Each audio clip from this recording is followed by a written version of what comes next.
안녕하세요. 뜨는 아침 묵상 배용호 목사입니다. 오늘은 사무엘하 13장 23절 24절 말씀입니다.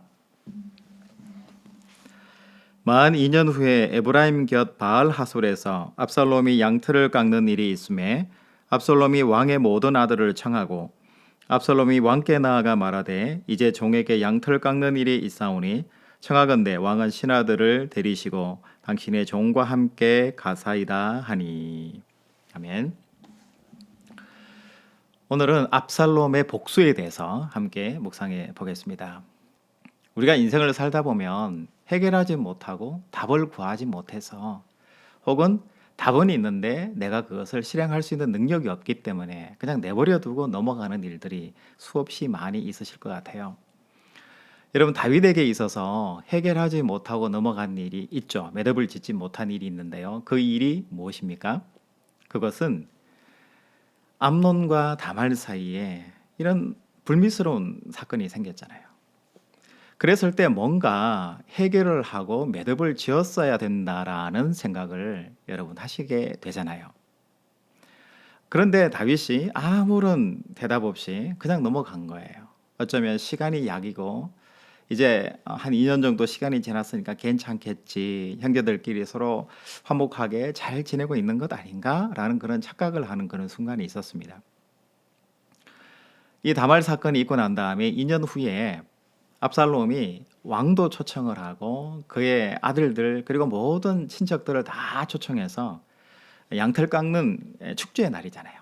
우리나라로 이야기하면 추수를 이제 앞두고 잔치를 벌이는 그런 날인데, 그러니까 유목민들이니까 양털 깎는 이 축제의 기간이 굉장히 큰 행사의 기간이잖아요.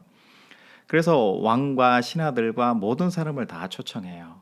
그런데 다윗이 어쩐 일로 가지는 않고 괜히 압살롬이 부담스러울까봐 아들들만 이렇게 그 양털 깎는 축제에 압살롬 집으로 다 보내는 거예요.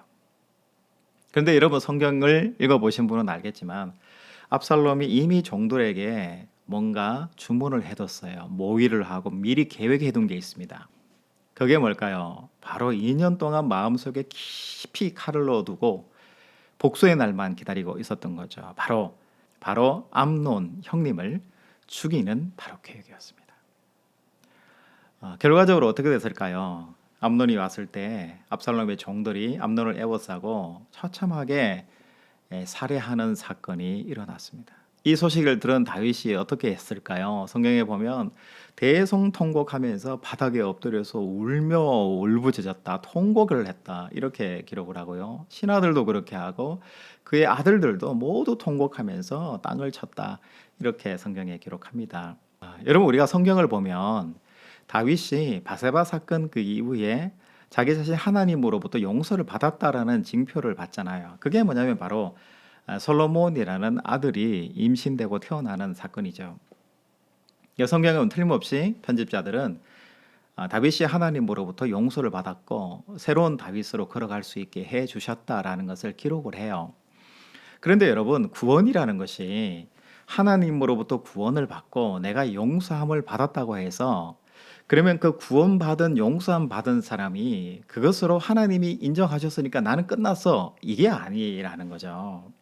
여러분, 구원과 용서를 받은 사람의 삶이라는 게 있는 거예요. 내가 하나님으로부터 구원받았으니까, 용서함 받았으니까 나는 끝났어, 그게 아니라 용서함 받은 그 하나님의 마음으로 압살롬을 위로해야 되고 또 다말을 철저하게 위로해야 되고 암논에게는 불러서 징계를 하든지 다시는 그렇게 하면 안 된다라고 뭔가를 말했어야 되는 것이고 무마할 수 있는 뭔가 계획 같은 게 있어야 된다는 거예요. 이게 뭐냐면 용서함 받은 사람의 응답으로서의 삶을 살아내는 과정이죠. 여러분, 다말이 그런 처참한 비극적인 사건을 당하고 2년 동안 어떤 인생을 다말이 살아갔을 거라 생각하십니까? 그의 오빠 압살롬은 2년 동안이나 칼을 마음속에 품고 암논을 죽일 기회만 벼르고 있었는데 그 마음은 또 어떤 마음일까요? 다윗은 자기의 체면을 생각해서 이러지도 못하고 저러지도 못하고 하나님이 나를 용서하고 솔로몬을 낳게 하셨으니까 나는 끝났어 라는 그 마음 뒤에는 뭔가 해결되지 않는 마음들이 그 속에 있었을 거라는 거예요. 이런 매듭짓지 못한 사건들 때문에 이런 비극과 복수의 사건이 일어나게 되는 거예요. 여러분, 하나님께 구원받았고 용서함 받았으니까 나는 인간적으로 더 이상의 어떤 책임도 필요 없어. 이건 구원받은 사람의 도리가 아니라는 것을 성경에서 분명하게 이야기하는 거예요. 여러분, 또 한 사람이 있죠. 암논을 한번 보세요.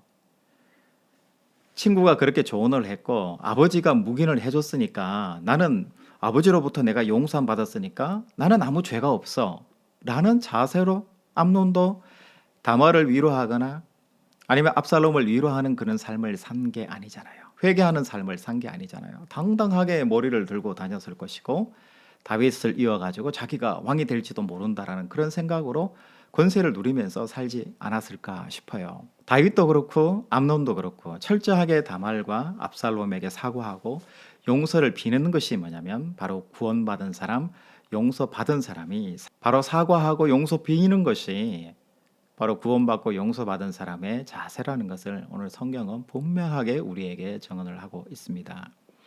여러분, 매듭 짓지 않으면요, 그 매듭을 누군가가 매듭을 짓는 거예요. 내가 잘못한 사람이 그 매듭을 짓는 것이 당연한 것이고 그렇게 살아내는 것이 인간의 도리고 그것이 신앙의 힘인 거예요. 잘못된 게 있으면 수정해서 바르게 하면 되잖아요. 내 체면이 중요한 것이 아니라 내 억울함이 중요한 것이 아니라 나의 권세가 중요한 것이 아니라 내가 잘못한 게 있으면 죄송합니다라고 사과하고 다시 수정해서 수정된 삶을 내가 살아내는 것, 이게 뭐냐면 구원받은 사람의 당연한 길이라는 것을 오늘 성경은 분명하게 이야기합니다. 여러분, 다윗도 못했고요, 암논도 못했습니다. 그렇기 때문에 이 오늘 암논과 압살롬 사이에 서로 죽고 죽이는 이런 정말 가족 안의 비극이 또다시 복수로 반복되는 사건을 우리가 바라보게 되는 거죠. 여러분, 오늘 우리 자신들을 한번 돌아봤으면 좋겠습니다. 과거의 우리의 모습들, 우리의 언행들, 말과 행동들을 한번 돌아봤으면 좋을 것 같아요. 내가 잘못해놓고 다른 사람에게 책임을 전가시킨다든지 내가 실수한 걸 가지고 다른 사람이 책임지라고 넘긴다든지 혹시 그런 일들은 없었는지 우리 자신들의 양심을 두고 한번 바라봐 보시고요. 혹시 잘못한 게 있다면 여러분, 지금도 안 늦었습니다. 내가 그때 미안했습니다. 저의 탓입니다. 제가 잘못했습니다. 저의 실수입니다. 너무너무 죄송합니다 라고 사과하고 그 행동을 수정하면서 살아내는 것, 이것이 구원받은 사람의 올바른 자세와 행동이 아닌가 싶어요. 여러분, 오늘 하루는 여러분 자신들을 한번 조용히 돌아보는 묵상의 시간이 됐으면 좋겠습니다. 그래서 내가 하나님 앞에, 사람 앞에 잘못한 것은 없는지, 내가 사과해야 되는데 내가 교회 다닌다는 이유로 내가 하나님으로부터 용서받은 사람이라는 이 이유 때문에 내가 상처 준 사람에게 잘못했다라고 말하지 않고 용서함 받지 않는다면 그것은 구원받은 용서함 받은 사람의 자세가 아니다는 사실을 여러분 꼭 기억하셔서 오늘은 우리 자신들을 돌아보시고 화해하고 사과하고 용서함 받는 그런 축제의 날이 되시기를 주님의 이름으로 축복합니다. 여러분, 다음 주에 또 뵙겠습니다. 샬롬.